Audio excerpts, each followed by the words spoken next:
Sosok Komjen Trisnanda Dwi Laksana, Ketua Tim Transformasi Reformasi Polri. Kapolri Jenderal Listio Sigit Prabowo resmi membentuk Tim Transformasi Reformasi Polri, yang berisikan 52 perwira kepolisian, mulai dari pelindung sampai anggota. Tim Transformasi Reformasi Polri ini akan dipimpin oleh Kepala Lembaga Diklat, Kalemdiklat, Polri Komjen Trisnanda Dwi Laksana. Sedangkan Kapolri Sigit berperan sebagai pelindung. Lalu, Wakapolri Komjen Dedi Prasetyo akan menjadi penasihat.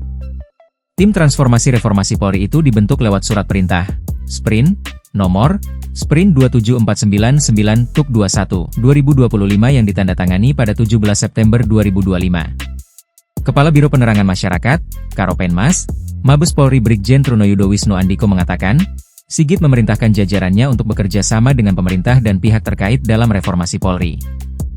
Lantas, siapakah Komjen Trisnanda Dwi Laksana? Berikut profilnya. Komjen Trisnanda Dwi Laksana merupakan perwira kepolisian yang lahir di Magelang, Jawa Tengah, pada 1 Desember 1967. Ia merupakan lulusan Akpol pada 1989. Berbagai pendidikan kepolisian pernah dilalui Komjen Trisnanda Dwi Laksana, seperti PTIK, 1998, Sespim, 2006, Sespimti, 2014, dan Lemhanas, 2019.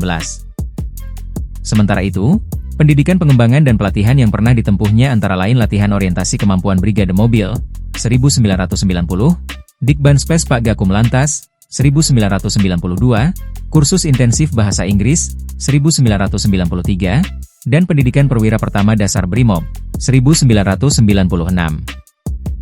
Namanya pernah menjabat sejumlah posisi elit di kepolisian.